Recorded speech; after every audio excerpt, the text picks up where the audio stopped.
오늘은 잠언 20장 16절부터 시작이 되겠습니다. 말씀을 보면 타인을 위하여 보증선자의 옷을 취하라.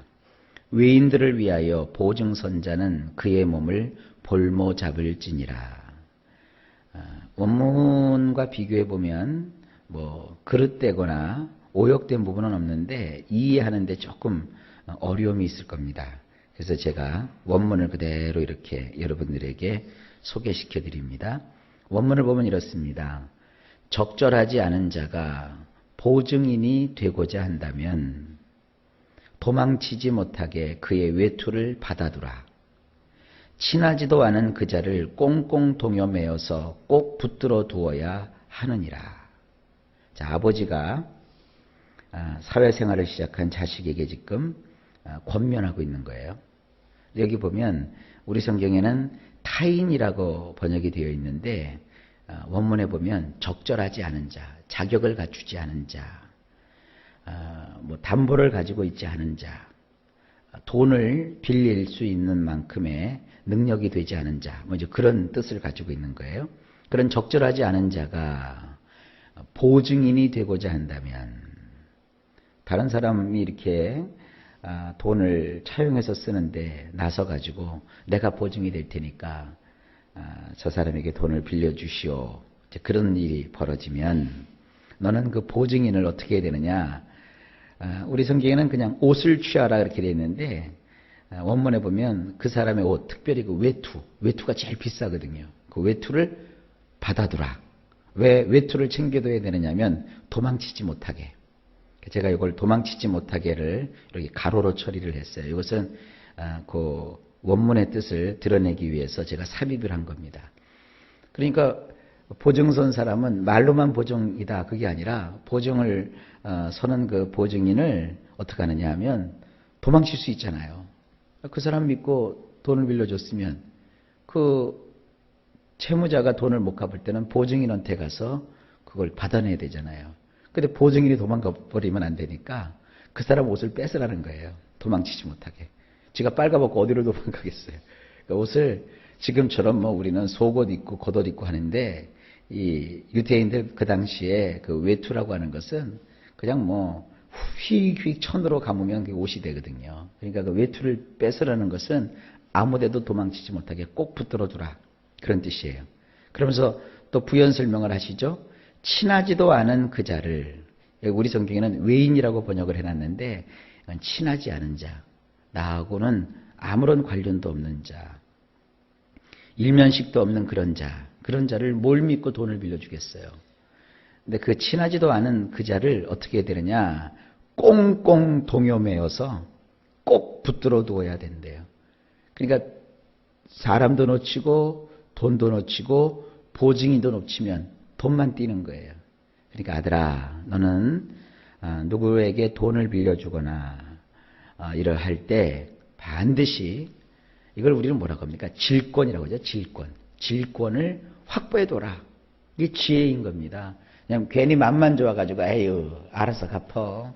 형편껏 갚어. 그럼 뭐하러 꿔줘요? 그냥 줘버리지. 그러나 꿔줄 때는 어떻게 되느냐? 보증인을 확실히 세우고 그 보증인도 도망가지 못하도록 외투까지 받아놓고 그를 그냥 꽁꽁 묶어가지고 붙들어놔야 내가 돈을 받을 수 있다는 거예요. 그러니까 이걸 어떻게 우리가 삶 속에 적용해야 되는지는 여러분 각자가 알아서 잘 하시기를 바랍니다. 그저 신앙인이라고 마음만 좋아서 그러시면 안 되는 거예요. 자, 그 다음 구절 보실까요? 속이고 취한 음식물은 사람에게 맛이 좋은 듯하나 후에는 그의 입에 모래가 가득하게 되리라. 원문은 이렇습니다. 가짜 음식은 사람에게 달콤한 맛을 주지만 나중에는 그 입에 자갈이 가득하게 되느니라. 여기 이제 우리 성경에는 속이고 취한 음식 그렇게 되어 있는데 원문에 보면은 가짜 음식 혹은 거짓된 음식 이렇게 되어 있어요. 요즘 세상에 가짜 음식 많죠. 고기도 아닌데 고기라고 하고 말이죠. 또 요즘 그 아이들이 잘 먹는 것 중에서 바나나 맛 우유 이런 거 있잖아요. 딸기 맛 우유, 초코 맛 우유. 그 바나나 맛 우유에는요 바나나가 안 들어있어요. 그 합성 착향료라는 걸 집어넣어 가지고 바나나 맛만 내게 하는 거예요. 그 일본 사람이 발명한 것인데, 발견한 것인데, 이 합성 착향료라고 하는 것은요, 그 맛만 비슷하게 내는 거예요. 근데 그걸 많이 먹으면 사람이 큰일 나요. 가짜 음식이 바로 그런 것을 생각해 보면 됩니다. 바나나도 아닌데 바나나인 것처럼, 바나나보다는 그게 더 맛있대요. 합성 착향료가. 진짜보다도 더 진짜 같은 그런 맛. 이런 것이 가짜라는 뜻입니다. 이런 음식은 사람에게는 달콤한 맛을 주지만 나중에는 그 입에, 우리 성경에는 모래라고 되어 있는데 원래 원문에 보면 자갈이에요. 자갈. 자갈하고 모래하고는 크기가 다르죠. 이 자갈이 가득하게 된대요. 자, 이것이 도대체 어떤 뜻일까요? 액면 그대로 그 가짜 음식, 그 중국산 음식 같은 거, 값싸서 구하기 쉬워서 먹지만 나중에 그것은 입에다가 자갈이 가득하면 그 얼마나 우리 몸이 괴롭습니까? 건강 다 해치는 거니까 음식물도 잘 이렇게 여러분들이 제대로 된 거 드셔야 되고요. 이것이 비단 음식물뿐이 아닙니다. 인생을 사는데도 마찬가지예요. 이렇게 사람이 진실하게, 성실하게 해서 뭔가 얻어서 살아야지, 그저 그냥 순간적으로 다른 사람과의 관계에서 눈 가리고 아웅하듯이 그냥 대충 거짓으로 또 비슷하게 해서 뭘 이렇게 얻게 되면 그것을 내가 가졌다고 해서 내 것이 아닙니다. 그저 쉽게 가졌으니까 내 것 같고 금방 그냥 꽁돈 생긴 것 같지만 나중이 지나면 그것이 입속에 마치 자갈을 문 것 같은 그러한 나쁜 일이 벌어지게 되는 거예요. 그래서 조금 어렵고 힘들고 좀 더딘다 할지라도 우리는 진실되게, 정직하게, 솔직하게 세상을 살아가야 된다. 이런 교훈입니다. 자, 그 다음 18절 보실까요? 경영은 의논함으로 성취하나니 지략을 베풀고 전쟁할지니라. 굉장히 어려운 단어죠. 어떻게 이걸 해석을 할 수 있겠는가 하고 우리 성경을 보면 고민이 생겨요. 그러나 원문을 보면 이렇습니다. 논의하여 나온 생각들만 너는 확고히 세울지니 현명한 묘책을 가지고 전쟁을 수행해야 하느니라. 지금이야 뭐 전쟁 그러면 총칼 들고 하는 전쟁보다도 경제 전쟁이죠.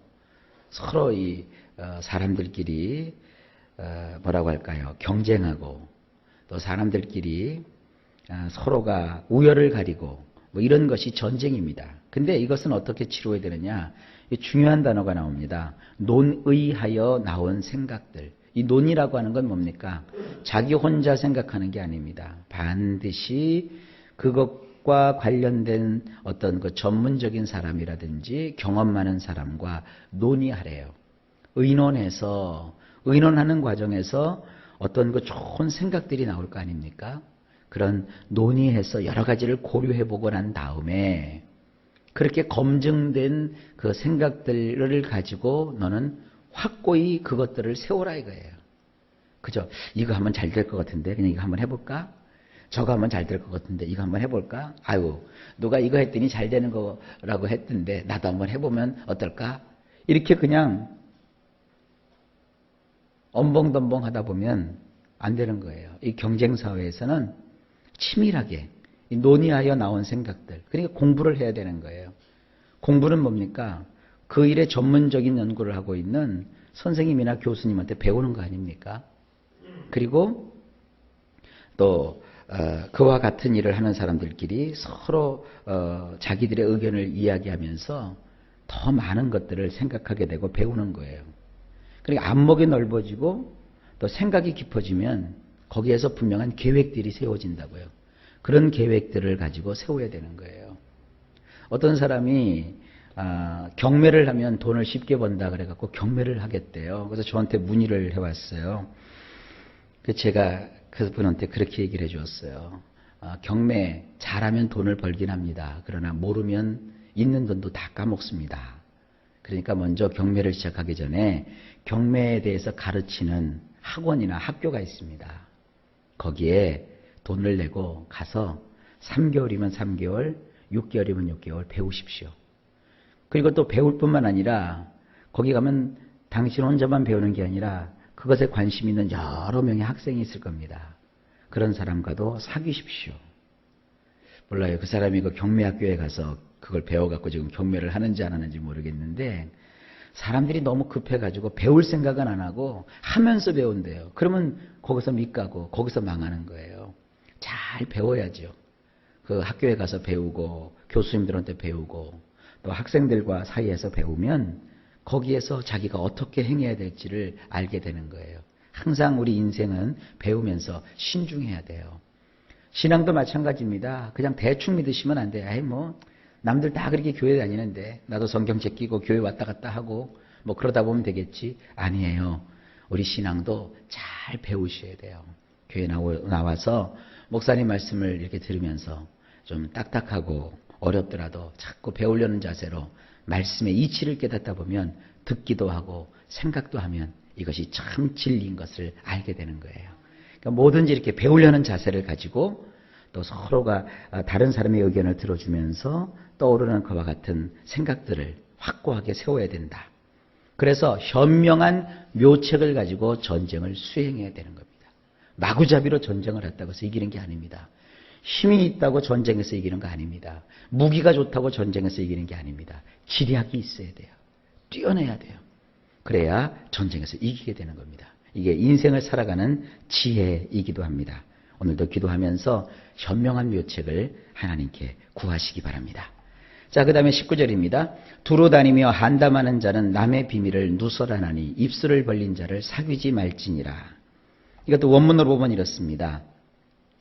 합의된 것을 헐가닥 까발리는 자는 이리저리 다니며 헐뜯게 마련이니 두 입술을 벌린 자와 너는 약조하지 말지니라. 이제 어떤 뜻이냐면 서로가 쌍방간에 이야기를 한 거예요. 자, 우리 서로 약조합시다. 우리가 서로 이렇게 계약을 해서 이건 당신하고 나만 합시다. 우리끼리만 합시다. 이 서로 비밀로 합시다. 이제 서로 이렇게 합의를 했어요. 그런데 상대방이 그걸 가가지고 홀가닥 까발리고 막 다니는 거예요. 옛날 저 사람하고 약조를 맺었는데 이거 이런 거라고 하면서 다 비밀을 다 까발리고 막 돌아다녀요. 돌아다니면서 이 사람은 뭐를 하느냐면 그러면서 상대방을 막 헐뜯어요. 이런 사람을 이 성경은 뭐라고 얘기하느냐? 두 입술을 벌린 자래요. 그러니까 입술을 벌리고 그저 감출 거 감추지 않고 지킬 거 지키지 않고 막 떠벌리는 이런 사람과는 너는 여기 우리 성경은 사귀지 말라고 했는데 그게 아니라 약조하지 말라 이거예요. 무슨 약속도 하지 말라 이거예요. 그러니까 인생을 살면서 정말 우리가 가까이 해야 될 사람들은 뭐냐? 입이 무거운 사람들. 그리고 한 말을 정말 지키려고 노력하는 사람들. 특히 이 교회에서 제가 목회하다 보면 참 사람이 아쉬울 때가 많아요. 사람들이요, 교회는 말이 참 무성하잖아요.